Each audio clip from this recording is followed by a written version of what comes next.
Bueno, sí, buenos días de nuevo. Continuamos con los encuentros o con el encuentro de la Universidad de Valladolid, de este encuentro de verano, segundo encuentro de verano. Y contamos para esta segunda parte del primer día de la mañana en torno al concepto de tierra en su versión de patria. Yo creo que una versión un poco diferente, como mínimo un poco diferente de la que hemos escuchado en la conversación anterior o la presentación anterior, con una persona que doy por hecho que siendo un aforo relativamente reducido el que estamos, habrán tenido todos ustedes oportunidad de ver con antelación quién es Oliver Lache. Un francés, gallego, catalán marroquí, porque todas... Y me falta alguna cosa todavía, ¿no? Porque todas esas coordenadas geográficas, hoy que hablamos de tierra, están en la historia de Oliver, y que es conocido por su labor de cineasta, con una filmografía reducida, pequeña, no tiene una gran producción, a pesar de que, paradójicamente, a pesar de no tener esa gran producción en número, sí que la ha tenido en notoriedad. Ha sido un realizador que ha sido reconocido en algunos de los certámenes más importantes del mundo, ¿no? Desde Cannes a San Sebastián. Y por instituciones tan importantes como la Academia del Cine Español, que en la última edición de los premios Goya nominó en 4 ocasiones, en 4 categorías, su última película hasta la fecha, O que arde, ganando en 2 de ellas. Oliver tiene una aproximación al concepto de la tierra muy sugerente, a mi juicio, y espero que al de todos ustedes cuando le escuchen. Es una persona que, siendo joven en años, tiene un recorrido, como decía antes, geográficamente muy variado. Un recorrido variado que también está ligado a su historia familiar y a su historia profesional, que se ha desarrollado en esos espacios. Pero que, paradójicamente, y esta es una paradoja que Oliver quizá no conozca, pero yo, que tampoco soy de aquí y también he andado algo por los caminos, me sorprende en la ciudad de Valladolid. Es una persona que ha vuelto, como dice un programa de la televisión regional de aquí de Castellón, ha vuelto al pueblo, ¿no?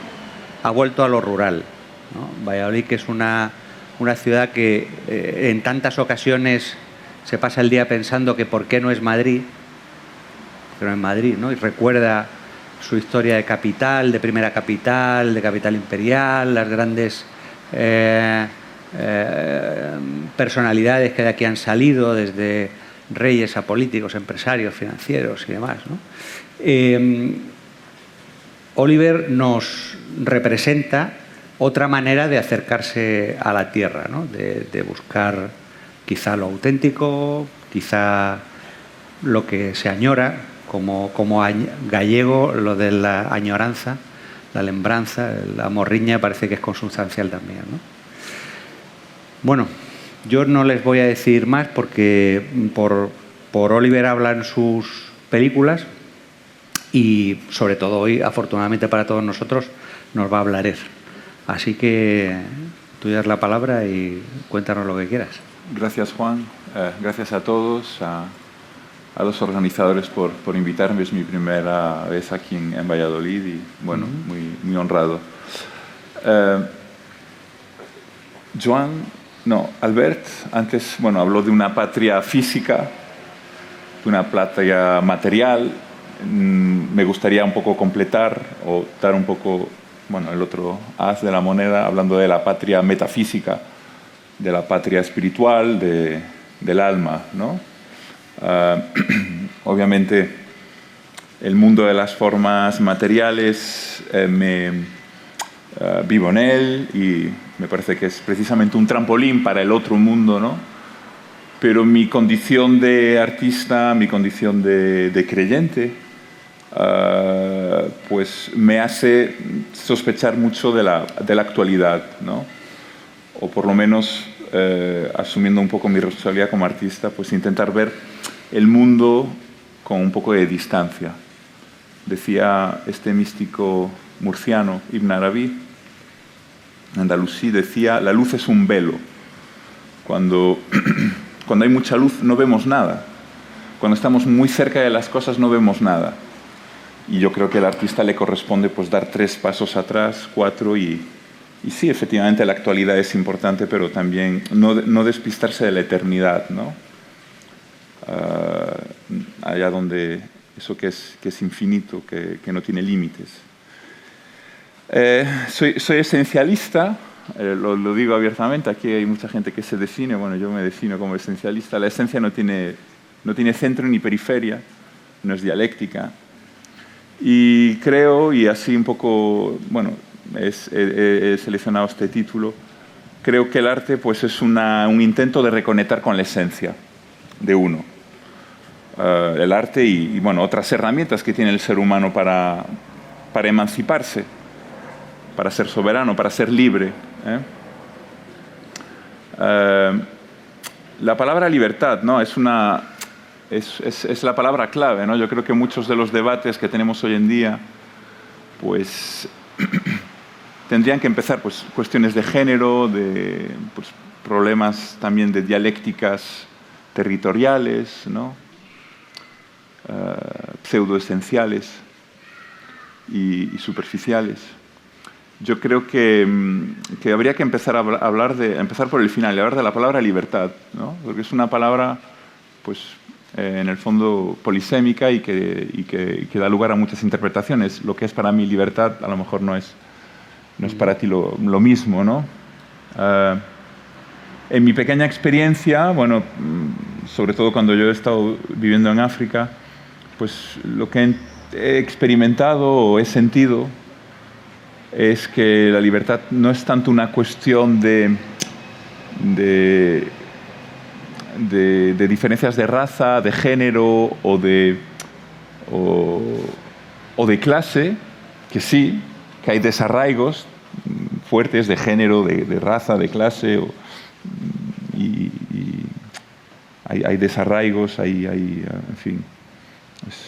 Pero me parece que el gran desarraigo es más profundo y es espiritual, ¿no? Entonces, pues creo que mis películas pues es todo un camino de vuelta a casa, un poco, o así lo interpreto, o así lo siento, mejor dicho.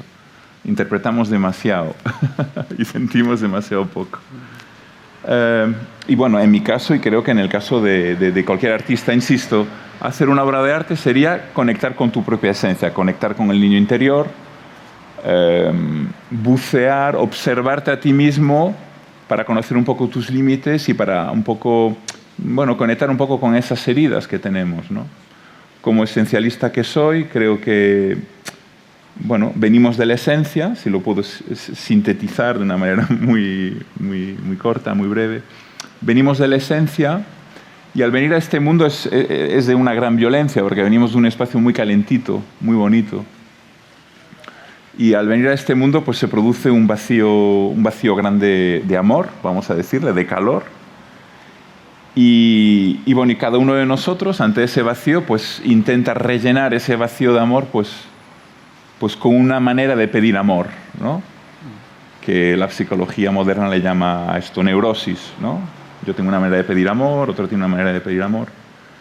Y bueno, está estudiado, se sabe, lo hemos experimentado, que es además en esos años, en la infancia, en la pubertad, donde de alguna manera la esencia que tenemos nosotros se va rellenando de personalidad, de carácter. Sabéis, la palabra personalidad etimológicamente quiere decir máscara, es decir, ficción, representación. Nuestros miedos, ¿no? O sea, la personalidad y ficción que se genera alrededor de la esencia, que llamamos ego, bueno, se ve fortalecido porque baila en este baile de egos, ¿no? Y mis miedos pues chocan con tus miedos y se hacen más grandes, ¿no? Y poco a poco, insisto, se van rellenando capas, pieles, membranas de ruido egótico alrededor de la esencia, ¿no? Y además vivimos en una sociedad en la que se elogia la personalidad, se elogia el ego, se elogia el carácter. Y en mi campo, en mi profesión es así.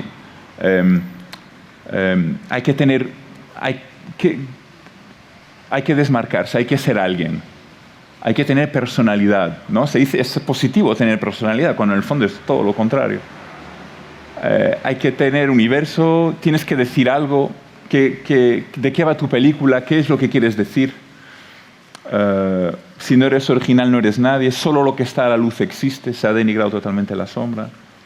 Me da la sensación, y bueno, por lo que las compañías que he tenido, las guías que he tenido y por mi propia experiencia, que obviamente yo, en mi caso particular, he ido haciendo muy grande esa personalidad, de alguna manera, ¿no? Alrededor de la esencia, ¿no? O sea, pensemos en dos círculos concéntricos, ¿no? El interior, el núcleo sería la esencia, y después hay una otra circunferencia alrededor que va creciendo con los años, ¿no? La personalidad es más cerrada, se protege mejor de una realidad agresiva en apariencia cuando no lo es en el fondo, ¿no?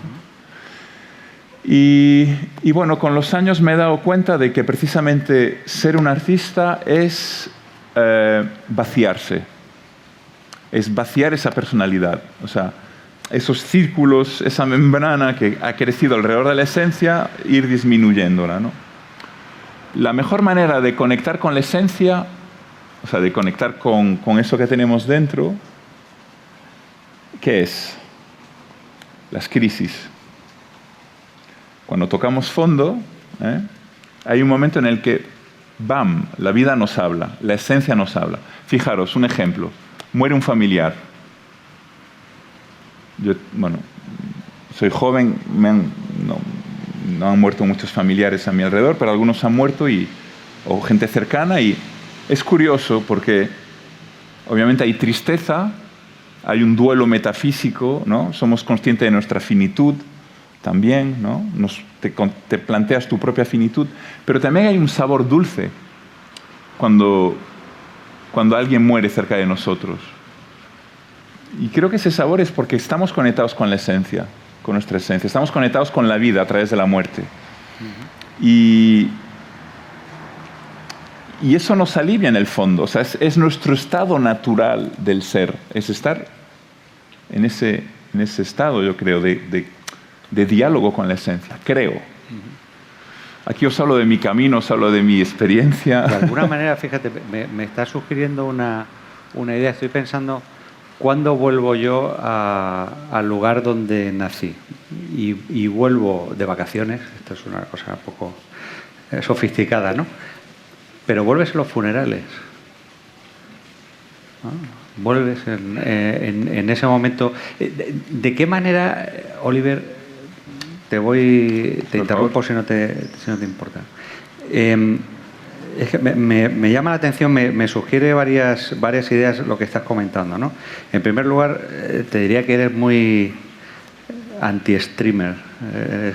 ¿Anti qué? Streamer, o sea, está es muy, que no conozco la palabra. Muy fuera muy fuera de la corriente, ¿no? Porque en principio lo deseable o lo que recibimos permanentemente es esa idea de que lo bueno, lo mejor es crecer, ampliar, hay que aprender más cosas, hay que estudiar más idiomas, hay que conocer más acumular sitios, conocimiento. efectivamente, ¿no?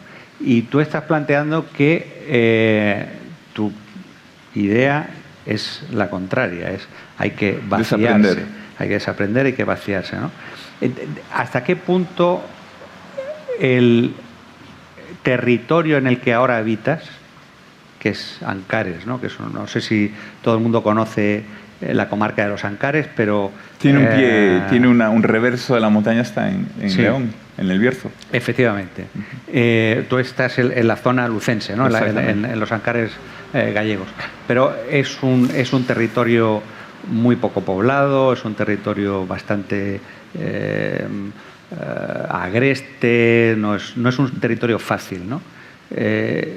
¿Sientes de alguna manera que el proceso tiene que terminar o te lleva naturalmente a ese territorio? De alguna manera los territorios nos modelan también. Sí, yo creo que yo creo que los territorios tienen raíces también, y los seres humanos somos raíces de ciertos territorios, de ciertos espacios. Y yo siento que soy un poco una raíz de ese valle donde ha nacido mi madre, de donde son mis abuelos. Y bueno, pues ese espacio está como tirando de la raíz. O sea, lleva años diciéndome, ¿qué estás haciendo? ¿A dónde vas? Vuelve a casa. Os pongo fotos de mis abuelos que he traído. ¿Podéis poner las fotos, por favor? Si te quieres colocar un poco más. Esta es mi abuela Manuela Quindós.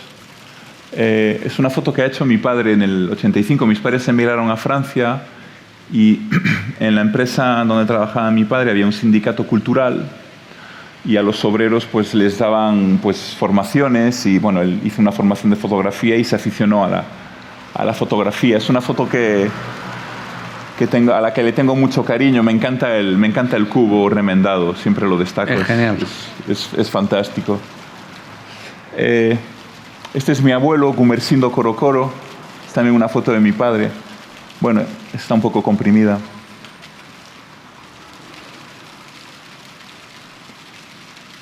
Y esta es otra foto que ha hecho mi padre, que curiosamente, bueno, la ha hecho en el 86, esto creo que es el 87, 88. Estoy en el carro con mi abuelo, ¿no? Ese es en la aldea donde yo vivo actualmente, que es esta. Bueno, son 4 casas en un valle perdido, ¿no? Hay un castro celta justo enfrente. Bueno, curiosamente es el sitio donde he filmado mi último largometraje, O que arde. No sé si lo veis, hay una casita, bueno, lo que está señalado es mi casa, y justo arriba hay una casita blanca que es la casa de los que habéis visto, de Amador y Benedicta. A la izquierda hay una suerte de ruina que es la casa que intentan restaurar los personajes de la película. Hay unos jóvenes que quieren hacer una casa de turismo rural. Bien, este sitio me ha penetrado. O sea, íbamos los veranos, volvíamos a casa. De aquella no había tantos entierros como ahora. Y bueno, era un choque cultural grande, porque mis padres trabajaban en el 16, que es un barrio pudiente, eran porteros, como casi todos los españoles. Y cuando volvíamos aquí, es que no había ni carretera. O sea, vamos, o sea, ya acceder ya era muy complicado, ¿no? Y bueno, sobre todo me encontré con unos valores pues muy genuinos, ¿no? Que son los valores del campesino, que son iguales en Galicia que en el Amazonas, que en Chile, que en China, ¿no? Y a mí me penetró esa sabiduría del campesino, me penetró, ¿no? Precisamente hablabas antes de que estamos en una sociedad de acumular conocimiento. Bueno, yo puse la puntilla, ¿no? Está totalmente equivocada. O sea, creemos que el saber dará el ser, ¿no? Nuestros propios padres, pues, lo decían, ¿no? Quiero que estudies para que no tengas la vida que tuvimos nosotros, ¿no? El saber, la acumulación de saber da el ser, da la emancipación, da la libertad. Bueno, comprobamos que no...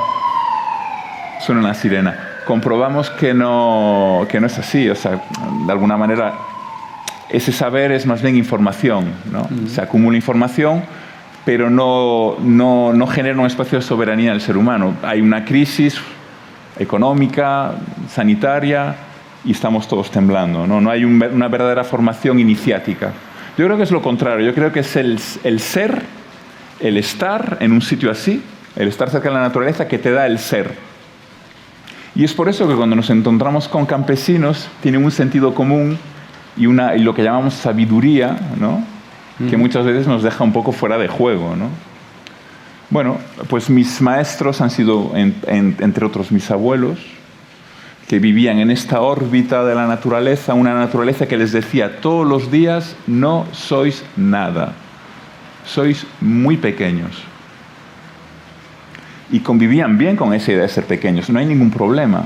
Sí, efectivamente, viene un virus y puedo morir mañana. Sí, efectivamente, mis proyectos, mis ilusiones, mis apegos psicológicos con proyectos puede que se hundan mañana por una crisis económica, pero en fin, eso hacía que, bueno, pues que se esculpiera en ellos una suerte de desapego, de aceptación, de dignidad, ¿no?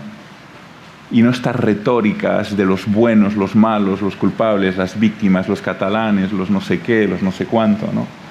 Todo este ruido de gótico y, en fin. ¿Ibas a preguntar algo? No, realmente no son preguntas, no son reflexiones. Por ejemplo, estaba ahora pensando... Todo miedos, es que es todo miedo. Sí, no, estaba pensando... Es que es todo miedo, sí. Eso. El proceso de huida del campo, ¿no? Que es un proceso que en Castilla se conoce muy bien, ¿no? Vivimos en lo que se ha dado en llamar la España vaciada o la España vacía, según la ideología del que lo dice, pero el hecho es el mismo, es una tierra despoblada, ¿no? Yo suelo hacer esta broma a mis amigos que vienen por primera vez a Castilla, ¿no? Y digo, mira, si quieres saber cuál es realmente la característica principal de Castilla, esta es una tierra en la que una de cada 1000 personas es alcalde. Esto puede parecer una bobada, pero es tremendo. O sea, imagínense ustedes que tuvieran en Madrid 1000 alcaldes. Pues esa es la proporción que hay en Castilla, ¿no? Es decir, eso es una tierra muy, muy aislada dentro de sí misma, muy... Sin embargo, la gran aspiración de cualquier urbanita, la gran aspiración, no digo de todos, pero de muchos urbanitas, es tener una casa en el campo. O sea, el proceso que se inicia con el campesino que abandona el pueblo para ser más libre, y el aire de la ciudad hace libres, ¿no? de la época medieval, acaba en el siglo XXI siendo nuestra gran aspiración tener un chalet aquí, pues, en el Montico, en alguna urbanización de los alrededores, ¿no? De alguna manera, ese proceso que tú estás experimentando en ti mismo de vuelta a las raíces, de vuelta... es algo que está en todos. Es algo que está en todos. La cuestión hace falta valor para hacer eso también, ¿eh? Porque bajar del escenario de Cannes, de recibir premio, e irte ahí, parece un salto en el vacío, ¿eh? Claro. No me gusta adjetivar mis actos, mis decisiones, porque es que ante mí yo no veo una serie de posibilidades, de caminos diferentes. Yo solo veo un camino y por lo tanto no me parece ni valiente, ni bonito, o sea, es el único camino que veo ante mí. Y ante ello, y ante lo que te dice la esencia, te tienes que rendir. Ante lo que tú sientes, te tienes que rendir. Y es cierto que un artista, pues, es una membrana sensible que tiene la sociedad. Es como una suerte de sismógrafo que siente cosas antes de que... Incluso antes, el sismógrafo las siente en el momento, ¿no? Pues incluso es mejor que un sismógrafo, ¿no? Más eficaz, como esos animales que saben que va a llegar un tsunami y empiezan ya a ir al monte, ¿no? Y bueno, y obviamente no soy o sea, todos sentimos cosas, unos en mayor o menor proporción, estamos más o menos velados por el ego, por la personalidad. Y en mi caso, pues eso ha sido rendirse. O sea, es que me parece al contrario, me parece una cuestión de supervivencia espiritual. Es que no me parece valiente, o no sé, o sea, siento, mejor dicho, que el espacio donde mejor puedo madurar y crecer como ser humano, es decir, ser libre, es ahí. Y ojalá, bueno, llegara un poco a esa sabiduría que tenían mis abuelos, ¿no? Que me hablaban de acontecimientos trágicos de su vida, me hablaban incluso, bueno, pues de la guerra, del hambre, de la emigración, y lo hacían con total desapego, lo hacían con total aceptación, lo hacían con una voz. Yo era pequeño, pero ya sentía como, bueno, tenía que ser así, ¿no? Hablamos de la España vaciada. Ahora mismo podríamos rastrear las causas, pero permítame que nos pongamos un poco en el nivel del ser de un campesino y no hagamos estos ejercicios egóticos de remontarnos al pasado y decir, o buscar las causas. Las cosas tenían que ser así, hasta hoy. Punto. Tenía que ser así, por algo será. Hay una causa metafísica también. Yo ahora no voy a entrar en decir, bueno, con las causas políticas, o porque, bueno, sería quedarnos un poco en la periferia de algo que es de otro orden. Pero bueno, la pregunta es, bueno, ¿cómo miramos el futuro, ¿no? ¿Cómo caminamos a partir de ahora, ¿no? Y hablas de esta vuelta al rural, ¿no?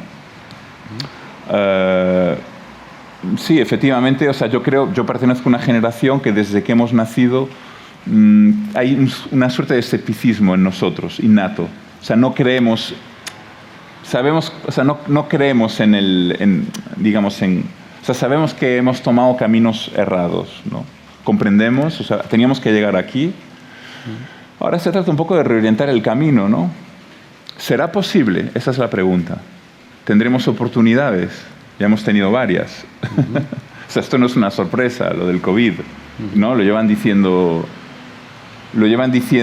biólogos, científicos, académicos desde hace años, desde hace décadas. La falta de biodiversidad genera que haya menos especies cortafuegos entre nosotros y las enfermedades, más carga viral, más estrés de estos animales que están en condiciones intensivas o con una falta de territorio cada vez más progresiva, y bueno, pues pasan las enfermedades al ser humano, etcétera, etcétera, etcétera. Es otro tema, ¿no? Hemos tenido varias oportunidades, pero además, bueno, hay un fenómeno que es el del neoruralismo, que es el de volver al rural, y sobre todo lo pueden hacer gente que se lo puede permitir, como yo, es decir, que pueden hacer teletrabajo. Pero ojo, yo creo que hay mucha gente que viviría mucho mejor, o sea, en el campo que conduciendo un bus, por ejemplo, un taxista en la ciudad, ¿no? Pero realmente, en el campo. Oliver, ¿tú crees que es una alternativa real, viable? No es mucha gente desde es el único camino desde la ciudad, no es, sí, pero mucha gente desde la ciudad, no es viable, desde la vida. No es viable la ciudad, sí. ni física, ni materialmente, ni económicamente, ni ecológicamente, ni espiritualmente. O sea, nos degradamos. O sea, es así. O sea, lo que no sube baja. Y no hacer nada no es inocuo. No, o sea, nos estamos degradando, y yo el primero, poco a poco. Te velas. Los miedos crecen. Creemos que no, pero es así. ¿Querías te No, te compartir contigo hay una cuestión esa reflexión que hay, o esa percepción que a lo mejor hay más personas dentro del auditorio. Yo creo que sin un cambio radical de que esa actitud es una actitud quizá un poco snob, quizá un poco, bueno, muy particular. Tú eres una persona que tiene recursos y entonces dices, bueno, pues te puedes permitir, entre comillas, el lujo, pero no es una opción viable para la mayoría de la población que vive en una ciudad, que vive en un entorno industrial o de una economía de servicios como la que ahora estamos, ¿no? O sea, ¿Tú te ves como un pionero o te ves como o como un Bueno, Robinson? pionero no, porque el rural está lleno de gente que lleva décadas resistiendo y hoy en día, a pesar de todos estos espejitos, ¿no?, que en el fondo son espejos deformantes, estas luces de la modernidad, pues han quedado allí y defienden de manera muy bella y heroica lo rural, ¿no? Yo acabo de llegar. Efectivamente, tengo, bueno, pues unos privilegios. Ojo, que llevo años viviendo en el rural. O sea, yo cuando he estado en Marruecos vivía en un palmeral cerca del desierto. O sea, nunca he tomado el camino fácil y llevo años preparándome también, ¿no? O sea, yo creo que el problema es la relación que tenemos con el concepto del sufrimiento, o del dolor, mejor dicho, porque el sufrimiento es mental.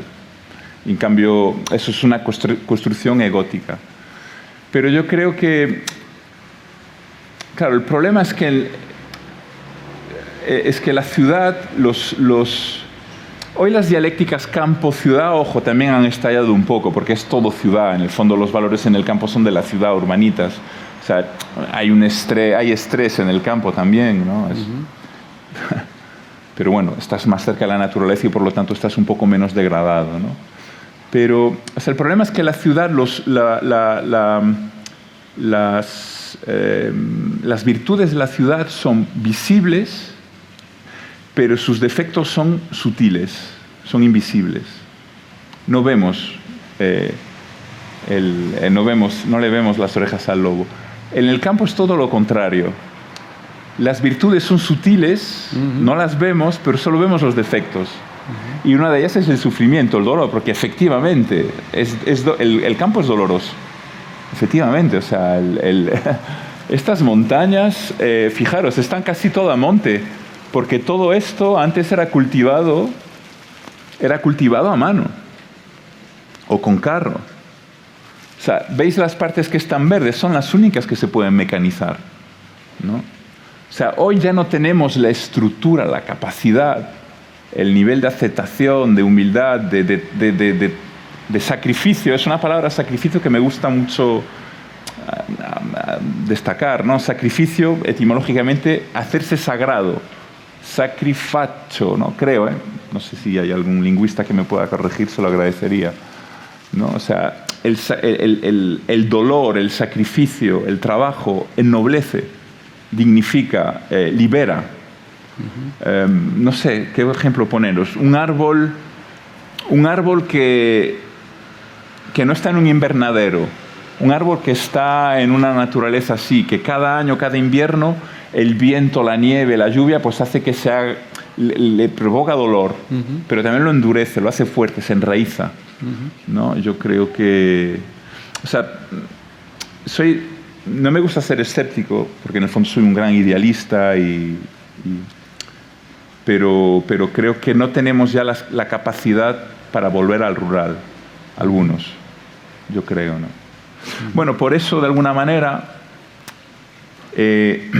no sabemos trabajar, ¿no?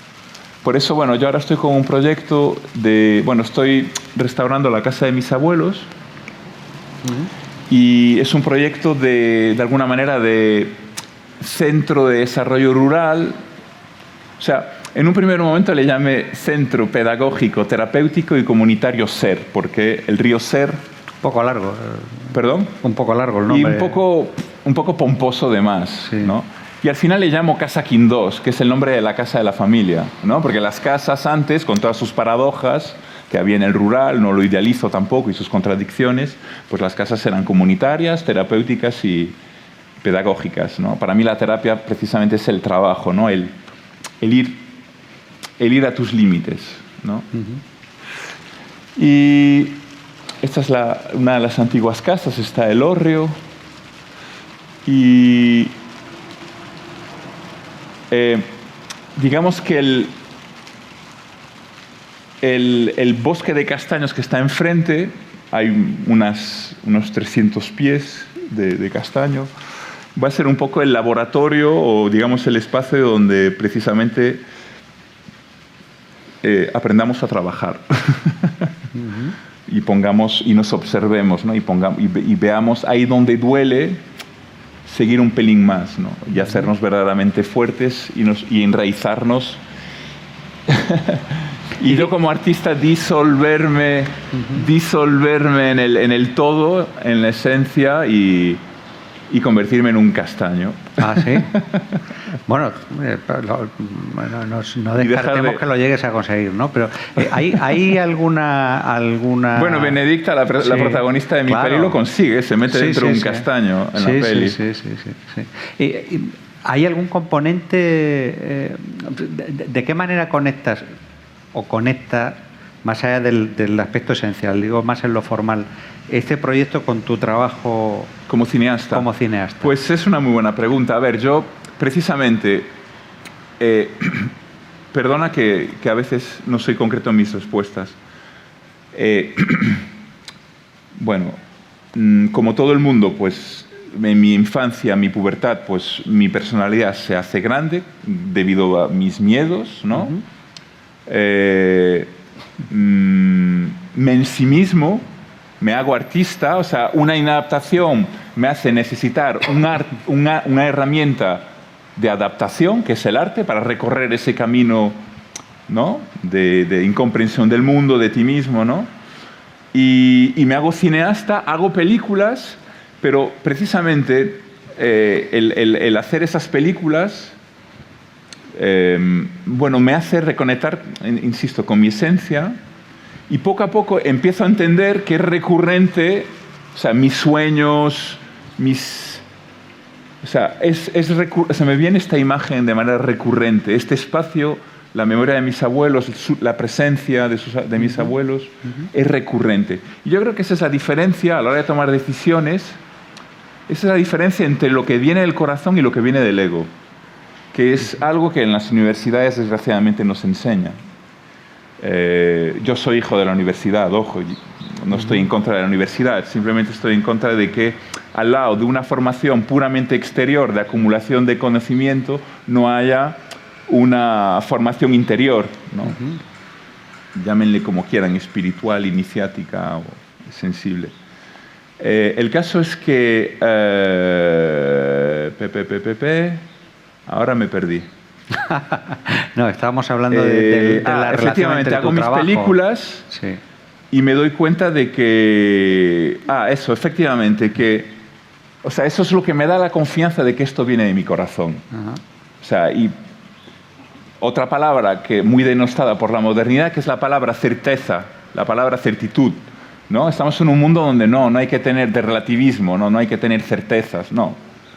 Certezas de aquí no, ideológicas no, pero del corazón todas, ¿no? Yo creo que la certitud es cuando tú sientes que lo que estás haciendo es correcto y lo sientes Bien, pues yo he sentido que de alguna manera, o sea, me he sentido atraído por esto, he diagnosticado que no era de mi ego, como sí lo era, pues muchas veces, pues a la hora de hacer mis películas yo he visto mi ego también, mi ambición, el proyectarme, el identificarme con lo que yo me proyecto, los premios, ¿no? Pero fíjate, leía en una entrevista que te hacían recientemente una afirmación que es... ¿Me podéis dar agua? Quizá, no sé si la dijiste literalmente o es esa necesidad que tiene el periodista de tener un titular, ¿no? Venías a decir algo así, bueno, si no hago ninguna película más, tampoco me importa, ¿no? Es que no lo decido yo. Como que veías esto como un punto, no digo final en una vida, pero sí por lo menos en una etapa, ¿no? Es decir, bueno, cierro, volviendo a Ancares, iniciando este proceso, inicio una etapa, cierro otra, ¿no? Y de alguna manera, lo digo por tus numerosos fans, que aquí puede haber alguno, preocupados porque no vuelvas a hacer otra película, ¿no? A ver, esto no es nuevo, no es una etapa que inauguro ahora. O sea, yo acabo mi formación universitaria y me voy a vivir a Marruecos hace 15 años, con 20 y pico años. O sea, O sea, de alguna manera, y vivo, bueno, primero vivo en Tánger, pero después ya vivo en el rural, ¿no? He sentido además una continuidad de valores entre la Galicia de mi familia y el Marruecos rural, ¿no? También, por todo lo que os decía antes. Y ahora tampoco lo voy a dejar, muy amable, gracias. Ahora tampoco lo voy a dejar. He pasado de ser el 63 al 73. Vas avanzando. Voy subiendo. ¿En personalidad o en esencia? Bueno, en tamaño no. Espero que no sigas. Me alegro mucho de que estemos sentados, por cierto, para las fotos. Porque yo también. Si no, quedaría fatal. No veis las fotos, de hecho, lo siento mucho. Con el ego no se puede ser radical. O sea, tú no puedes cambiar de un día a la mañana, hay que ir progresivamente. Yo voy a seguir haciendo pelis. Sí. O sea, yo no me he curado todavía. O sea, yo sigo necesitando el bastón del arte.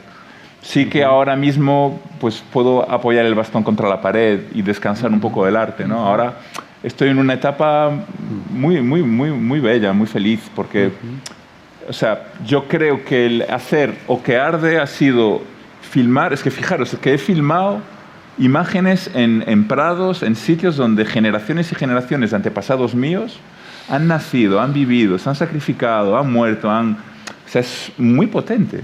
Eso tiene consecuencias para el ser. El filmar con esa conciencia de quiero honraros, voy a cuidar de este valle como lo habéis hecho durante siglos, con mis contradicciones y mis flaquezas igual, pero eso tiene consecuencias. O sea, yo sé que he utilizado el arte como una herramienta de liberación y además creo que haciéndolo, y eso ha sido un poco bien, acompañando a la película un poco por toda España y bueno, por el mundo, pero me ha hecho especial ilusión en España, y en Galicia ha sido así, pero en toda España, sentir como, yo creo que hay gente que ha conectado con su esencia viendo la película. ¿Y por qué lo sé? Porque no me han hablado, no me han hecho discursos teóricos, intelectuales sobre mi película y demás. Me han hablado, me han dicho, pues me he acordado de mis abuelos, me he acordado de un momento de mi vida en el que en la aldea yo ponía también el pan sobre la cocina, o han conectado con algo del niño, con una cierta inocencia. Antes, en Petit Comité, me evocabas, me decías que te acordabas de una etapa tuya en el Bierzo. En el Bierzo, ¿no? En la Fonsagrada, ¿no? De tu infancia. Yo creo que, bueno, si tiene una responsabilidad el artista es poner ese tipo de espejos, ¿no? En este mundo de espejos deformantes en el que estamos, ¿no? Yo no sé cuántos de ustedes han visto O que arde. Seguramente muchos, ¿no? Pero quizá hay alguno que no. Y es supongo que cuando Carmen planteó lo de que participara... ¿Sí? Perdón. Dime. Que creí que venías... te escapabas y la he descubierto. Discúlpeme. Cuando Carmen pensó en invitarte y demás, seguramente O que arde era una presencia que estaba ahí para hablar de la tierra, porque es una película que habla de la tierra. Además es una película que habla de la tierra integralmente, porque tú la escribes pensando en la tierra, con todo este proceso, pero la interpreta gente de la tierra, gente que además no son profesionales de la interpretación, en su inmensa mayoría, no sé si en su totalidad, de manera que es una interpretación muy curiosa, porque realmente está la gente interpretando, obviamente no al 100%, pero su propio papel, ¿no? Su propia vida. Él sí, ella no tanto. Ella interpreta. Sí, bueno, los dos interpretan, ¿no? Pero bueno, a la hora de escribir, pues una vez que ya he seleccionado el casting, pues me inspiro mucho, estoy muy a la escucha del mundo, ¿no? No estoy en mi ensimismamiento, sino, bueno, pues en los intercambios que hemos tenido con ellos, lecturas de guión y demás, pues... Te lo digo porque hay una crítica que se le hace habitualmente al arte, es su capacidad para falsear la realidad, ¿no? De alguna manera, mientras que tú en esta película es que la verdad casi no es... estás más fotografiando que relatando, ¿no? Es que la verdad no existe, o sea, la verdad no es algo tangible, es algo que solo se puede sentir. Me gusta mucho en árabe, verdad es haq, haq, que también es sinónimo de realidad, ¿no? Y el sonido es como el de una espada, ¿no? Haq, ¿no? Y es que tú sientes la verdad. Cuando estás frente a una verdad, lo sientes. La propia academia lo ha dicho, los biólogos, los físicos, ¿no? Que o sea, una verdad científica no existe, ¿no? Hay un principio de incertidumbre, ¿no? En fin. Pero perdona porque he abierto una ventana y me he vuelto a bloquear. No me has hecho ninguna pregunta. No. Pero volveré yo a una ventana que he dejado abierta antes, si me permites. Sí, por favor. Os decía que, en fin, que ha sido bonito esa reconexión que he sentido con el espectador y he recibido mucho amor. He recibido mucho amor porque he sentido que tenía una función, o sea, que he sentido que era una película que era necesaria. He visto que hay un eco del campo en mucha gente, incluso gente nacida en la ciudad. A pesar de que la excusa que utilizas, por llamarla excusa, que es una historia terrible, es decir, terrible en el sentido de que, para los que no la hayan visto, relata la historia veía también es una dualidad, pirómano incendiario, ¿no? De alguien que le mete fuego al monte, ¿no? No se sabe, no se le ve prendiendo fuego. Pero la historia que está ahí alrededor es algo que en principio en Galicia es algo, en toda España, pero en Galicia es algo especialmente trágico, ¿no? Y que tiene una serie de causas detrás tremendas, ¿no? No sé, ¿cómo recibe la gente? Has hablado de lo que te dice la gente que ha visto la película fuera de Ancares, ¿no? Por toda España, por el momento. ¿Cómo ha recibido la gente allí? La gente que está allí realmente. Bueno, nos ha hecho tener más autoestima. Yo creo que la gente en el campo se le ha dicho tantas veces que se ha equivocado quedándose en el campo, ¿no? Que se ha generado un complejo un poco, ¿no? De ser del campo. Y bueno, yo creo que la película se ha hecho desde una posición de desacomplejamiento y de, ¿no? O sea, de todas las cosas que yo podía haber filmado, he decidido filmar a dos pastores con 3 vacas y una perra vieja, ¿no? Y eso, hay algo político ahí, ¿no? Hay algo, ¿no? Y bueno, han sentido cariño, ¿no? Creo, no sé. Me incomoda en cualquier caso hablar de eso, pero sí que, o sea, entiendo mi profesión como un servicio. Yo creo que todos, de alguna manera, venimos a este mundo a servir, ¿no? Y precisamente yo he sentido que por fin, ¿no? Algo de lo que hacía servía con esta película. Y por eso, y contestando a la antepenúltima pregunta que me has hecho, ahora mismo estoy en un momento donde, o sea, siento que he hecho la película que tenía que hacer. Y ahora mismo no siento tanta necesidad interior, tanto desarraigo interior, tanta inadaptación interior como para hacer otra película. Y yo no quiero convertir el arte o el cine en una profesión. O sea, no es esto, o sea, es una herramienta, no lo voy a convertir en un dios, ni en un trabajo ni alimenticio.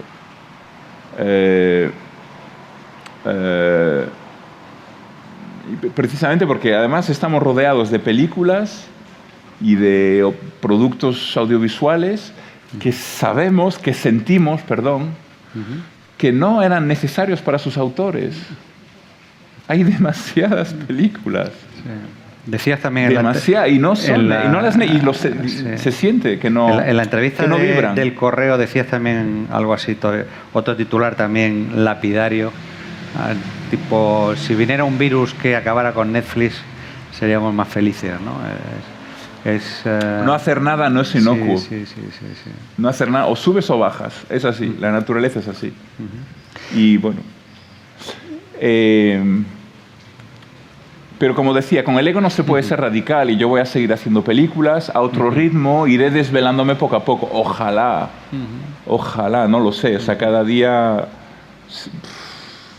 Pero muchas en, veces... en absoluto sientes que hayas agotado el tema de, bueno, de la relación tu con pregunta, el terreno, con el es que lugar, esto es un ¿no? proceso creativo más. Claro. Sí, es que yo aquí, o sea, es que estoy... Bueno, al margen de que soy una persona inmensamente feliz de caminar por esos campos, pero es que yo estoy haciendo paisajismo, aunque no me guste mucho la palabra paisaje, que es como muy abstracta. En el campo no se dice paisaje ni rural, ¿no? Pero imaginarme el espacio... Bueno, estos meses me los he pasado pues desbrozando, haciendo clareos en el bosque también, que bueno, es un trabajo más físico y menos intelectual, que me ha venido bien también, ¿no? Transformar mejor mi energía de una manera más sana, ¿no? Cansarme, ver mis límites, ¿no? Y bueno, estoy, pues, precisamente, o sea, lo que sería falso y engañoso sería crear una segunda residencia aquí. O sea, participar en eso que damos en llamar neoruralismo, ¿no? Que simplemente desplazo la ciudad al campo. Está muy bien y es bueno para la persona, pero eso no va a desarrollar el rural. O sea, hay que buscarle un... En este caso es un valle, bueno, os diré, es un pueblo abandonado, son 4 casas, y soy el único habitante del pueblo, ¿no? Y hay algunos campesinos de otros pueblos que vienen con sus vacas para los prados que están alrededor de las casas, pero estamos hablando de muchas hectáreas que están a monte. Y eso es un polvorín, o sea, está todo lleno de madera que ha caído durante inviernos, todo lleno de combustible. Un incendio que haya es imparable, y además con el cambio climático hay menos humedad en Galicia, no es como antes, y fenómenos meteorológicos más agresivos que hacen que, en fin, que haya que buscarle un uso ganadero, agrícola, que es un poco en la fase en la que estoy yo ahora mismo. Precisamente antes de ayer hemos finalizado el perímetro electrificado para probar a poner cabras, y bueno, hay bastante lobo en la zona, vamos a buscar una manera de convivir, ¿no? Con un mastín y bueno, y a ver qué... O sea, estoy intentando experimentar a ver la cabra, ¿no? Si es una solución, digamos, en el caso de mi valle, que yo, bueno, me siento responsable un poco de mi valle, pero no puedes vivir en una isla. O sea, si 3 valles más allá no está bien la cosa, o sea, el mundo está interconectado, ¿no? Y bueno, pues estamos ahí estudiando, estoy estudiando si hacer que las cabras, que son las mejores desbrozadoras, esto es lo que más me gusta de la conferencia, que hablemos de esto, si me permites. Todavía tenemos unos minutos. Y bueno, estoy estudiando a ver si... Claro, el problema... O sea, me haría mucha ilusión crear una quesería allí. Ajá. Porque de alguna manera daría trabajo a varias aldeas, ¿no? Hay que asentar población, hay que generar trabajo allí, ¿no? Y es surrealista que un sitio tan fértil, no de trabajo, no sea sostenible, ¿no? Lo que pasa es que las cabras de leche tienen unas ubres muy grandes y van mal en el monte. Ajá. Entonces, claro, puedes tener cabras de carne, pero el mercado de la carne del cabrito no está desarrollado como el bovino, la vaca, incluso el caballo, ¿no? El cerdo. Bueno, entonces estoy pues visitando granjas, estoy rodeándome de gente de la academia, de la Universidad de Santiago, en el Campus Terra que tienen en Lugo, ingenieros forestales, campesinos. Bueno, estoy preguntando y a ver qué uso le doy a esas tierras, ¿no? Tanto a las tierras privadas mías como de gente que ha emigrado, que están a monte, como el propio monte comunal, ¿no? Ajá. Y bueno, a ver si has dado en la tecla, ¿no? Porque obviamente yo tengo unas capacidades, ¿no? De búsqueda de financiamiento, ya tengo una credibilidad ante las instituciones, ante la administración. Y claro, para mí es fácil esto, ¿no? O sea, no es fácil. Pero, claro, el interés es que sea replicable. O sea, ese es el objetivo, que haya alguien joven también que diga, yo quiero hacer lo mismo. Y que no diga, claro, pero para hacer esto, claro, tengo que tener una subvención de la Unión Europea, de la Diputación de Lugo, premios en Cannes. Sí, esa parte va a ser más complicada. Sí, esa puede ser más complicada. ¿Me explico? Sí, sí. No, pero yo creo que sí que hay caldo de cultivo ahí. Y después de esto, en medio de esta pandemia en la que estamos, gente reflexionando sobre cuánto mejor estaríamos en un sitio. Yo lo único que te puedo decir es que soy inmensamente feliz. Sí. Bueno, pues y autorrealizado. Eso es muy feliz. Un buen eslogan, un buen anuncio. Estoy en el donde tengo que estar. Sí. Me faltan cositas. Sí. Sí. ¿Y no crees que sea una experiencia exclusivamente individual, singular tuya? No, bueno, efectivamente, das otra vez en el clavo porque abres otro tema muy importante.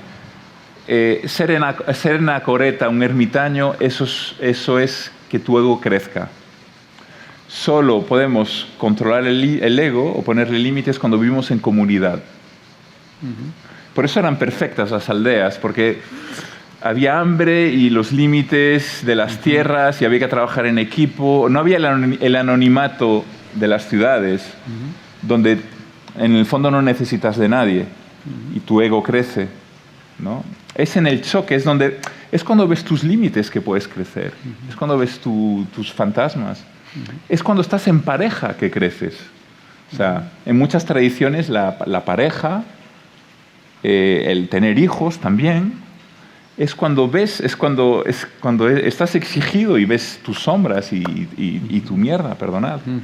Por eso es doloroso y por eso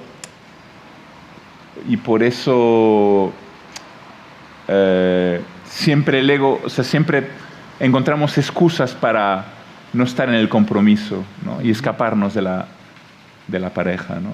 Y buscar perpetuamente, ¿no? la pareja ideal que no nos haga sufrir o tener dolor, que es una ilusión, ¿no? Es precisamente donde duele, cuando puedes hacer un trabajo de observación de ti y demás.